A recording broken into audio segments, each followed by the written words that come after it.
என்ன ஸ்ரீஜா, நாம தான் அபிக்கு தெரியாம கோவில்ல சாமி நகையை திருடி அபியை மாட்டி விடுறதுக்காக அவளுடைய பேக்ல அவளுக்கே தெரியாம நகையை போட்டோம்.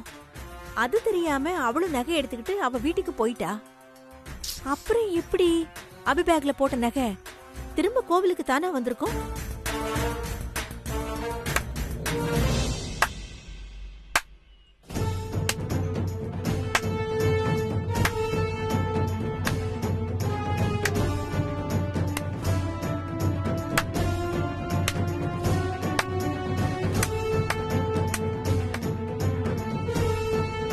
நினைச்சேன் சாமி நகை எடுத்து என் பேக்ல போட்டு என்ன மாட்டி விடுற அளவுக்கு கீழ்த்தரமான வேலையெல்லாம் நீங்க தான் பண்ணுவீங்கன்னு நினைச்சேன்.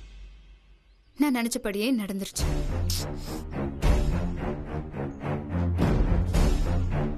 நீங்களாம் திருந்தவே மாட்டீங்களா? உங்களுக்கு நான் என்னையும் சஞ்சீவியும் நிம்மதியா இருக்க விடுங்கன்னு எத்தனை வாட்டி சொல்றது? நானும் நீங்க குடிக்கிற கூல் ட்ரிங்க்ஸ்ல விஷத்தை வச்சிருக்கேன்னு சொல்லி பயமுறுத்தியும் பாத்துட்டேன். அப்பவும் நீங்க 2 பேரும் திருந்தல. உங்களால என்னதான் பண்றது?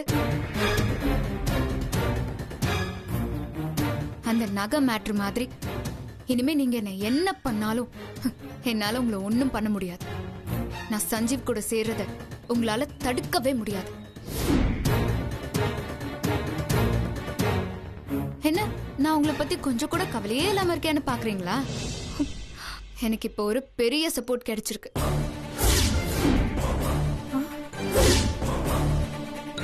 என் பேக்ல இருந்த சாமி நகை எப்படி திரும்ப கோயிலுக்கு போயிருக்கோன்னு உங்களுக்கு பெரிய குழப்பமா இருக்குமே.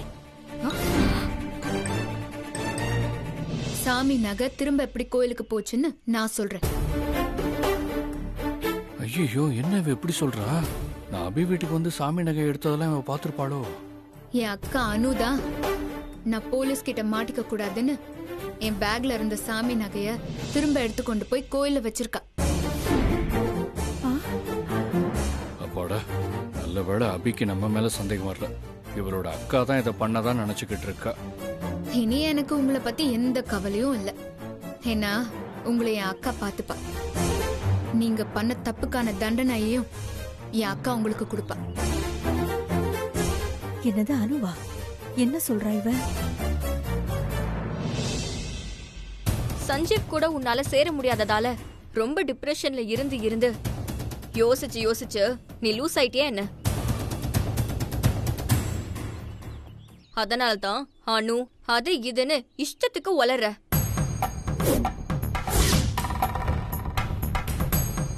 உயிரோட இருக்கிற உன்னாலேயே எங்களை எதுவுமே பண்ண முடியலையே. செத்து போன அனு வந்து எங்களை என்ன பண்ண போறா?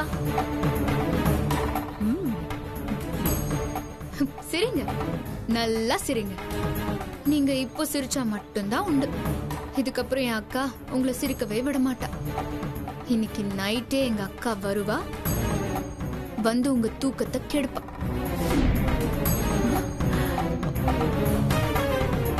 கூடிய சீக்கிரம் சஞ்சீவ் மனசை மாத்தி சஞ்சீவ்க்கு எல்லாத்தையும் புரிய வச்சு என் அக்கா சஞ்சீவ் கூட என்ன சேர்த்து வச்சிருவா. இதெல்லாம் நீங்க பார்க்க தான் போறீங்க. வரட்டுமா?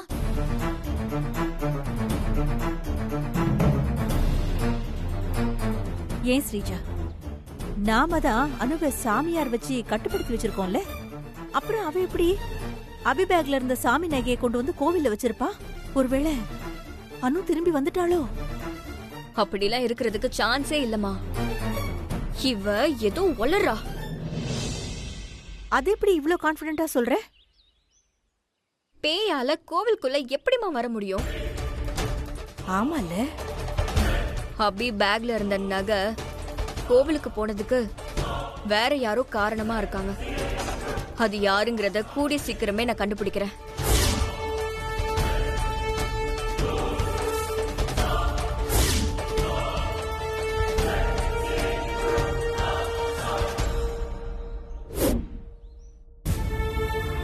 ஜெயிலர் சார் ஊருக்கு போனவர் இன்னும் திரும்பி வரல.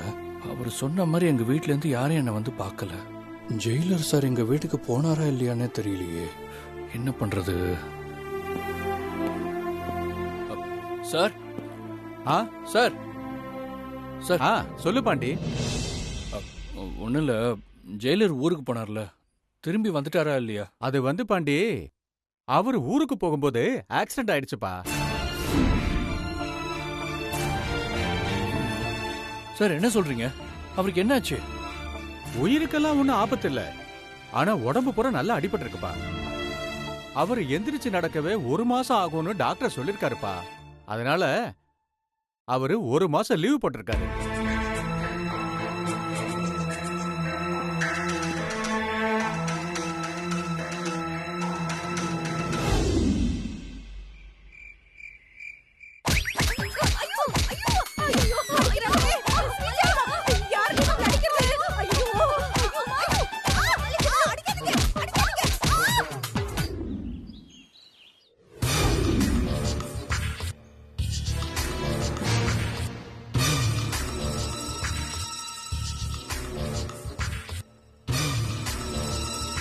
ஹேய், நீ என் எதிரியாவே இருந்தாலும் ஜென்யூனான ஆளுன்னு நினைச்ச. ஆனா நீ அப்படி இல்ல அப்படின்னு நேத்து நைட்டு ரொம்ப கேவலமா நடந்துக்கிட்டு எங்களுக்கு ப்ரூவ் பண்ணிட்ட. என்ன சொல்ற நீ? நைட் எங்க அக்கா வருவா, அனு உயிரோட இருக்காங்கறத எங்களுக்கு நம்ப வைக்கிறதுக்காக நீ அடியாளுங்களை அனுப்பி கரண்ட் கட் பண்ணி எங்களை ஆளை விட்டு அடிக்க வச்சிருக்கல. ஐயோ, என்ன அடி தெரியுமா? நீ அனுப்பின ஆளுங்க எங்க 2 பேரையும் விளாசி எடுத்துட்டாங்க. ஐயோ, இப்ப நினைச்சா கூட உடம்பெல்லாம் நடுங்குது. ஐயோ அப்பா, எலும்பெல்லாம் வலிக்குதே. இந்த மாதிரி கேவலமா நடந்துக்கிறதுக்கு உனக்கு வெக்கமா இல்ல? நான் உங்களை அடிக்கிறதுக்கு எந்த அடியாலையும் அனுப்பல. நான் சொன்ன மாதிரி எங்க அக்கா அனுதா வந்து உங்களை அடிச்சிருக்கா.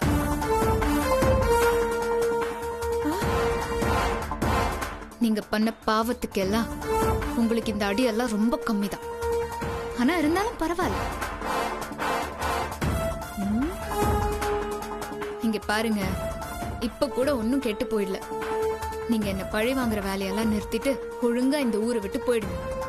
என் அக்காவும் உங்களை ஒன்னும் பண்ணாம விட்டுருவா.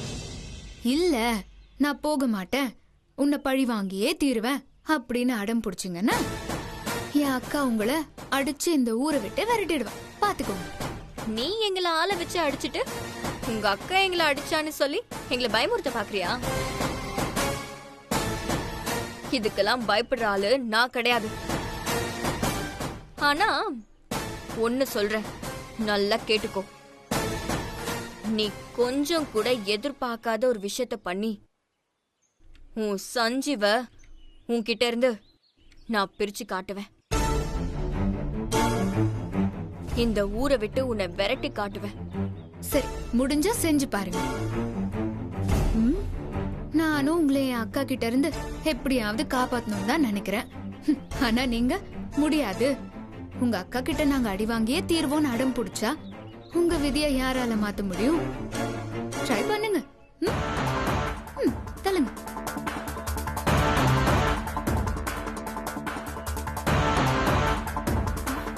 என்ன ஸ்ரீஜா, இப்படி சவடாலா பேசிட்டு போறா? நம்ம என்ன பண்ண போறோம் ஸ்ரீஜா இப்போ? நாம இவ்ளோ பண்ணியும் அந்த அபிக்கு இன்னும் திமிர அடங்கல. அந்த திமிர நான் அடக்கி காட்டுறேன்.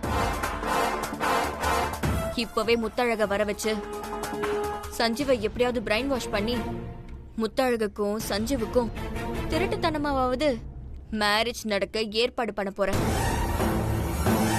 சஞ்சீவ முத்தழகு கழுத்துல தாலியை கட்ட வச்சு அந்த அபியை இந்த ஊரை விட்டு அடிச்சு விரட்டி காட்டுவேன்.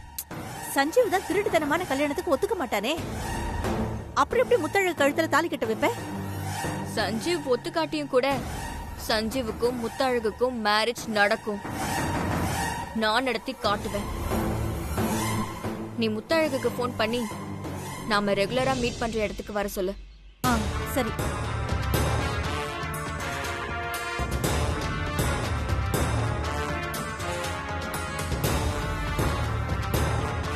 ஹலோ முத்தழகு. ஐயோ என்ன ஸ்ரீஜா, ரொம்ப நேரமா வெயிட் பண்ணிட்டு இருக்கோம். இந்த முத்தழக இன்னும் காணோம். வந்துருவா, இருமா.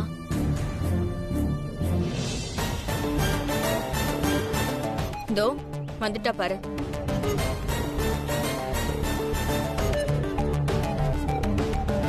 என்ன ஸ்ரீஜா, எதுக்கு என்ன பார்க்கணும்னு சொன்னீங்க?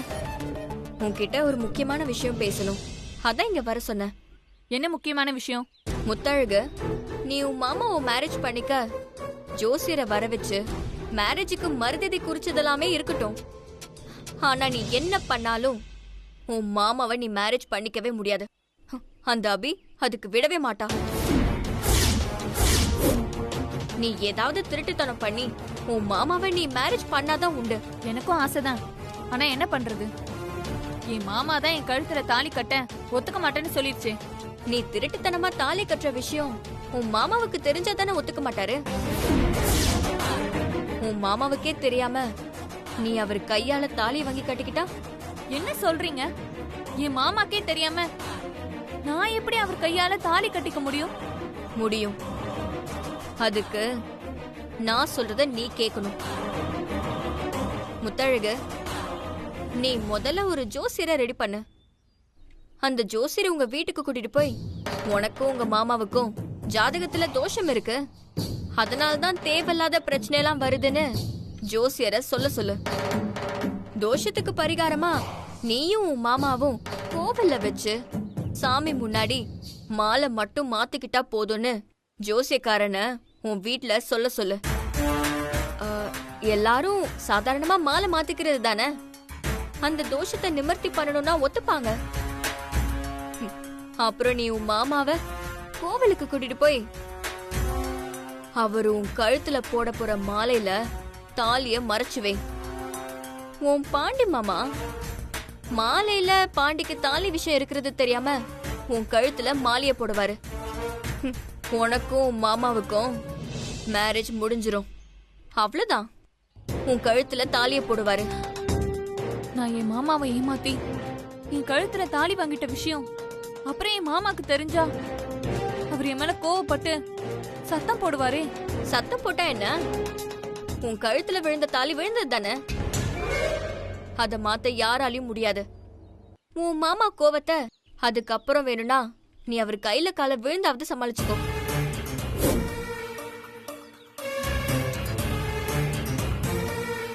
உன் மாமாவும் உன் மேல இருக்கிற பாசத்துல உன்னை மன்னிச்சிருவாரு.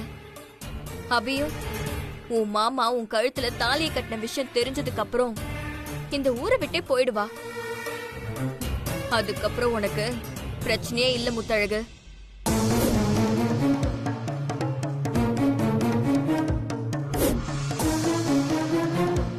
யோசிக்காத முத்தழகு, யோசிக்காத. உன் மாமா உன் மேல கோவப்படுவாருங்கிற ஒரு சின்ன விஷயத்தை நீ பார்த்தா உன் லைஃப்ல பெரிய விஷயத்தை நீ இழந்துருவ. நல்லா யோசிச்சுக்கோ.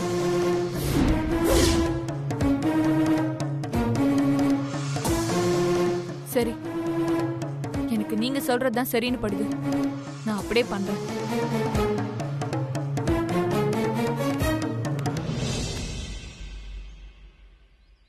நான் வரேன்.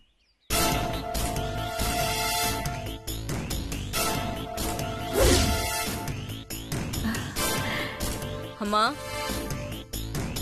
நான் போட்டிருக்க இந்த பால்ல அபி கன்ஃபார்மா விக்கெட் ஆயிடுவா. நீ வேணும்னா பாரு.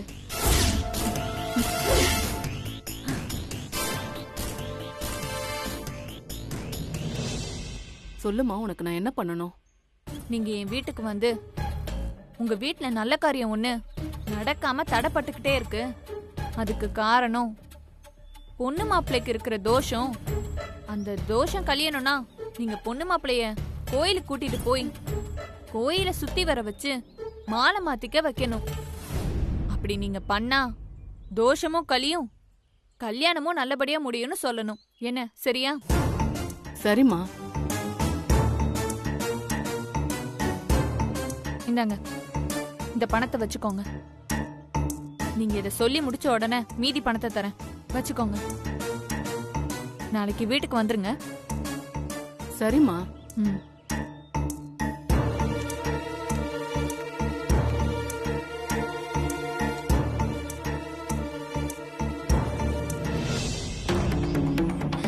வீட்ல மாமால இருந்து எல்லாரும் இருக்காங்க. இவங்க வெளியில போயிட்டா பிளான் சொதப்பிருமே. இந்நேரத்துக்கு குறி சொல்றவ வீட்டுக்கு வந்து குறி சொன்னா சரியா இருக்கும். வரேன்னு சொன்னா இன்னும் காணுமே.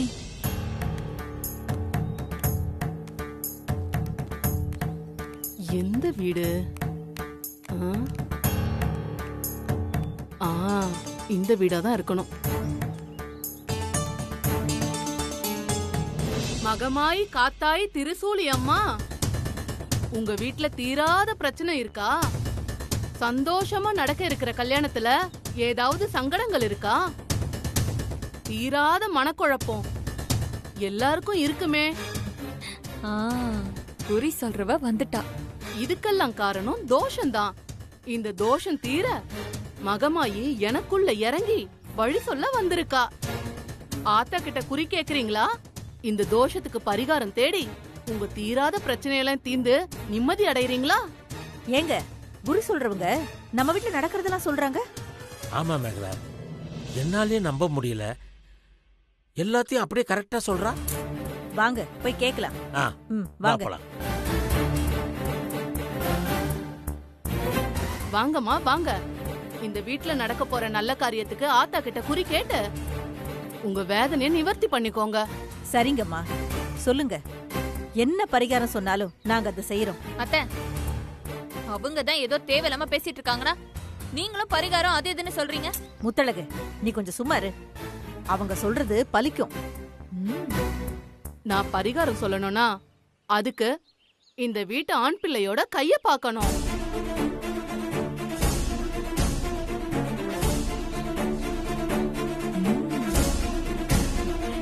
வாங்கம்மா, உள்ள வாங்க. உள்ள வந்து குறி சொல்லுங்க. நீ சும்மா இரு. நீங்க வாங்கம்மா, உள்ள வாங்க. சொன்னதெல்லாம் ஞாபகம் இருக்குல்ல? எல்லாம் இருக்குமா?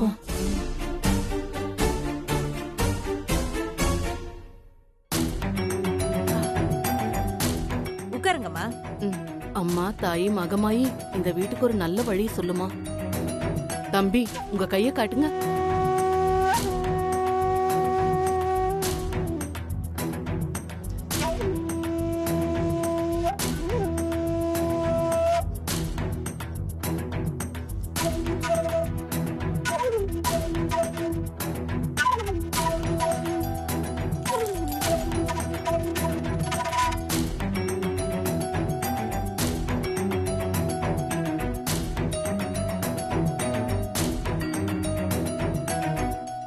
மறுபடியும் கைய காட்டுப்பா.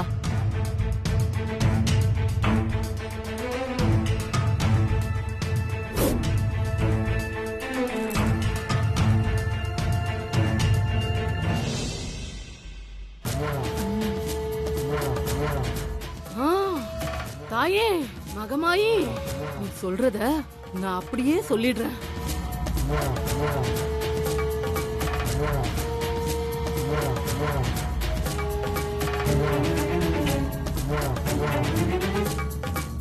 உங்க வீட்ல நடக்கிற சுப காரியம் தடங்கள் இல்லாம நல்லபடியா நடக்க ஆத்தா என்ன சொல்றானா, பொண்ணையும் மாப்பிளையும் நாளைக்கு மகமாயி சன்னதிக்கு கூட்டிட்டு போய் கோயில்ல மாலைய மாத்திக்கிடணும். அப்படி 2 பேரும் மாலைய மாத்திக்கிட்டா அவங்க மேல இருக்கிற தோஷம் கழியும். நீங்க சொல்றத நாங்க அப்படியே பண்ணிடுறோம்மா. பாண்டியும் முத்தழகையும் கோயிலுக்கு கூட்டு போய் மாலைய மாத்தி தோசத்தை கழிக்க வச்சிடறோம்.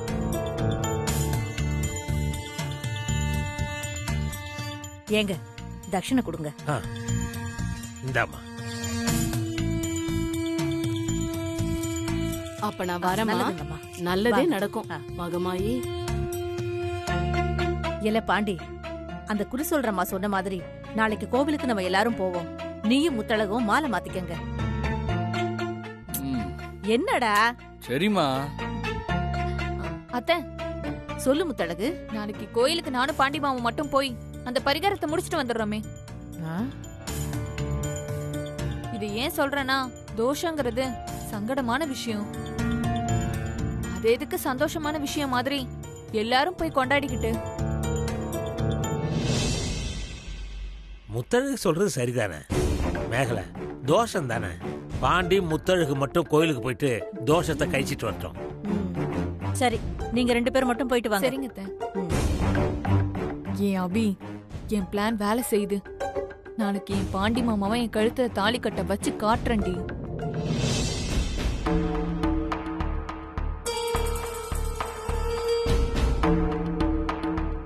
அபி, வா ராசாத்தி. என்ன ராசாத்தி? அபி, நான் உங்ககிட்ட ஒரு முக்கியமான விஷயம் சொல்லலான்னு தான் இப்ப வந்தேன். என்ன விஷயம்? என்ன நடந்துச்சு தெரியுமா?